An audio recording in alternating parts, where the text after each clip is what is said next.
अस्सलाम वालेकुम। दुनिया का सबसे हैप्पीएस्ट कंट्री डेनमार्क है, जहां जिंदगी मुस्कुराती है, जहां लोग गाड़ियां नहीं बल्कि साइकिल पसंद करते हैं, जहां मेडिकल एजुकेशन सब कुछ फ्री है। इस मुल्क में रंगीन घरों के साथ साथ लोगों की जिंदगी भी रंगीन है। लेकिन अमेरिका के सदर ट्रंप ने वेनेजुएला की तरह ग्रीनलैंड पर भी कब्जे की धमकी लगा दी है। डेनमार्क की वज़ीर आज़म मैट फ्रेडरिक्सन ने अमरीकी सदर डोनाल्ड ट्रंप से ग्रीनलैंड पर कब्जे की धमकियां बंद करने का मुतालबा कर दिया, जिस पर डेनमार्क की वज़ीर आज़म ने कहा है कि हमें धमकी लगाना बंद करो। दोस्तों, आप सोच रहे होंगे कि ग्रीनलैंड का डेनमार्क से क्या ताल्लुक है। चले मैं आपको बताता हूँ। ग्रीनलैंड डेनमार्क का सूबा है, जो नाम से तो ग्रीनलैंड है, लेकिन यहाँ सब्जा नाम का कुछ भी नहीं है, सिर्फ बर्फ ही बर्फ है। लेकिन सोचने की बात यह है कि अमेरिका इसे क्यों हासिल करना चाहता है। एक जमाने तक ये दुनिया का बेकार टुकड़ा था, लेकिन आज अमेरिका और यूरोप इसे किसी भी कीमत में खरीदने के लिए तैयार हैं। कुछ रिसर्च के मुताबिक आने वाले सालों में ये बर्फ मुकम्मल तौर पर पिघल जाएगी, जिसके बाद जमीन निकलकर सामने आ जाएगी और इस जगह दुनिया का सबसे बड़ा साफ पानी का जहीरा बन जाएगा। इसके अलावा पूरी दुनिया के 30% कुदरती गैस के जहायर इस जमीन के नीचे हैं। जैसे वेनेजुएला में तेल सबसे ज्यादा मौजूद है, इसी तरह इस जगह गैस और दूसरे कुदरती जहायर लातादाद हैं। अमेरिका कई सालों से इसे खरीदने की कोशिश कर रहा है, लेकिन डेनमार्क ने हमेशा इनकार किया है। दोस्तों, अगर आप ग्रीनलैंड के बारे में जानना चाहते हैं तो आप मेरी ग्रीनलैंड की वीडियो भी देख सकते हैं, जिसका लिंक आपको डिस्क्रिप्शन में मिल जाएगा। चलिए अब आपको दिखाते हैं डेनमार्क कैसा है और यहाँ के लोग क्यों इतने खुश रहते हैं और यहाँ के लोगों ने कौन सा इस्लामी कानून अपनाया है। डेनमार्क, इस मुल्क का ऑफिशियल नाम द किंगडम ऑफ डेनमार्क है, जो दुनिया के सबसे ज्यादा खुश रहने वाले लोगों का मुल्क है, जिसकी एक वजह है लोगों की आरामदेह और पुरसुकून जिंदगी। इस मुल्क की कुल आबादी 60 लाख के करीब है। डेनमार्क शुमाली यूरोप में बाल्टिक समुंदर और शुमाली समुंदर के दरमियान में वाक़ एक खूबसूरत मुल्क है। डेनमार्क 406 जजीरों पर मुश्तमिल है, जिसका दारुल हुकूमत कोपेनहेगन सिटी है, जो मुल्क का सबसे ज्यादा आबादी वाला शहर है। इस मुल्क में 88% लोग शहरों में रहते हैं, जबकि सिर्फ 12% लोग गाँव में आबाद हैं। इस मुल्क में लोग आला मेयार की जिंदगी गुजारते हैं। यहाँ के लोग सीधे और साफ गो होते हैं, ना तो ज्यादा तारीफें करते हैं और ना ही बात घुमा के करते हैं। इनमें एक तस्वुर सबसे ज्यादा आम है, जेंटिलोवन, मतलब कभी अपने आप को दूसरों से बेहतर ना समझो। इसका असर ये है कि डेनिश लोग अमूमन धीमे मजाज में रहते हैं और नमूदो नुमाइश को मायूब समझा जाता है। डेनमार्क का कुल रकबा 43,000 मुरब्बा किलोमीटर है, लेकिन इसके 2 आइलैंड को भी शामिल किया जाए, जिसमें फैरो आइलैंड और ग्रीनलैंड शामिल है, तो इसका कुल रकबा 22,10,579 मुरब्बा किलोमीटर है।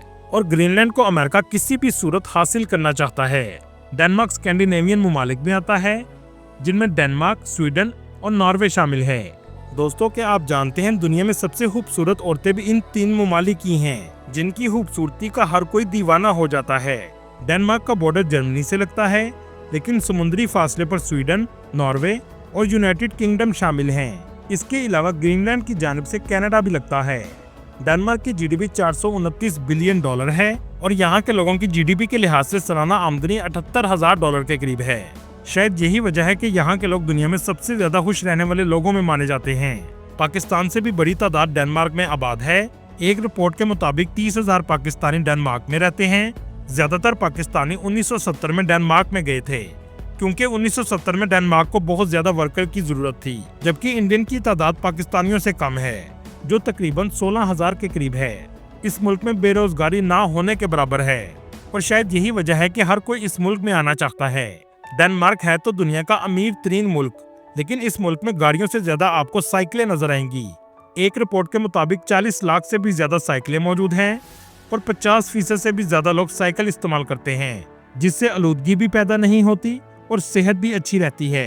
इस मुल्क की प्राइम मिनिस्टर भी आपको साइकिल चलाती हुई नजर आएंगी। सफाई के मामले में डेनमार्क के लोग बहुत ज्यादा ख्याल रखते हैं, पूरे मुल्क को ही अपना घर समझते हैं, इसलिए आपको शहर के किसी हिस्से में भी कचरा नजर नहीं आएगा। डेनमार्क का एजुकेशन सिस्टम भी बहुत मजबूत है और यहाँ का लिटरेसी रेट 100% के करीब है, मतलब पूरा मुल्क ही पढ़ा लिखा है।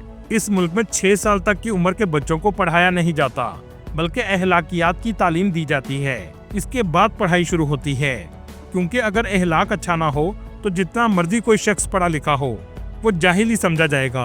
आज इस मुल्क के खुशहाल होने की वजह एक मजबूत सिस्टम है। कोई किसी का हक नहीं मारता और कारोबार में धोखा नहीं दिया जाता और ना ही नाप तोल में कमी की जाती है। यहाँ तक कि ये सब चीजें इस्लाम ने हमें सिखाई हैं, लेकिन ज्यादातर मुसलमान इसको फॉलो नहीं करते। दोस्तों, आपको सुनकर हैरानी होगी, इस्लाम का बहुत अहम कानून इस मुल्क पर लागू है, जो शायद किसी भी मुस्लिम मुल्क में नहीं, कि किसी इंसान को किसी दूसरे पर बढ़तरी हासिल नहीं, अमीर को गरीब पर और गोरे को काले पर। डेनमार्क में इस कानून को जनता लॉ कहा जाता है। डेनमार्क के लोग डेनिश जुबान बोलते हैं। इसके अलावा इंग्लिश, टर्किश और अरबी जुबान भी बोली जाती है। अगर बात करें मजहब की, तो 75% लूथरन मसीही, 6% मुस्लिम, 1% यहूदी और बाकी दूसरे मज़हब के लोग आबाद हैं। डेनमार्क के लोग यूरोप के सबसे ज्यादा स्किल्ड प्रोफेशनल समझे जाते हैं, इसलिए पूरे यूरोप में जॉब के लिए इन्हें प्रायोरिटी दी जाती है। डेनमार्क का हेल्थ सिस्टम भी बहुत अच्छा समझा जाता है, क्योंकि ज्यादातर इलाज मुकम्मल तौर पर मुफ्त होता है। इस मुल्क के हर शहरी को हेल्थ कार्ड दिया जाता है, जिस पर वो अपना इलाज करवा सकता है। यहाँ तक कि तालीम भी मुफ्त दी जाती है। यहाँ पर मुलाजिम को साल में 5 हफ्ते की पेड लीव्स भी मिलती हैं, जिसमें वो अपनी फैमिली के साथ घूमने जा सकता है। आमतौर पर बारिशें यहाँ बहुत ज्यादा होती हैं और सर्दी में आधे से ज्यादा मुल्क बर्फ की चादर ओढ़ लेता है।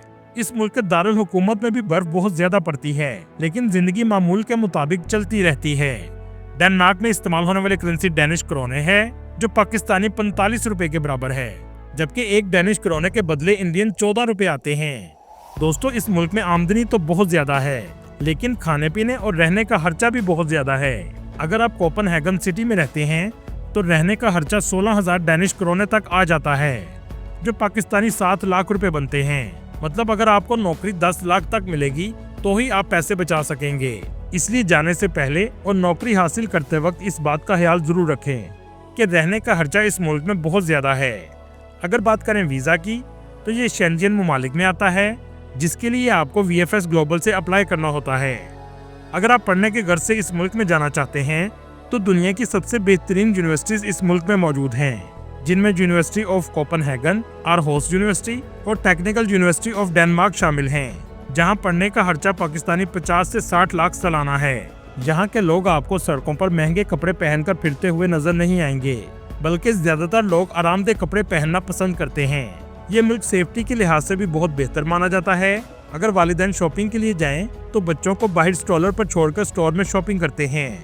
दोस्तों, आपने ब्लूटूथ का इस्तेमाल तो किया होगा।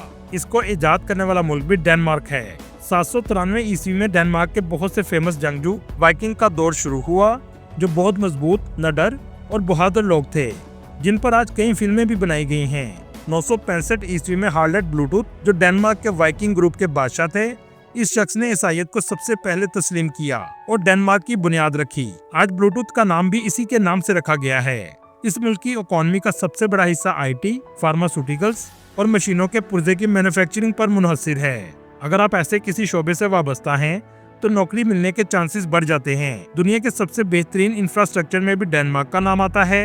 यहाँ की इलेक्ट्रिसिटी ग्रिड यूरोप की सबसे भरोसेमंद है। साफ पानी, क्वालिटी रोड और रेलवे रोजमर्रा जिंदगी को आसान बना देती है।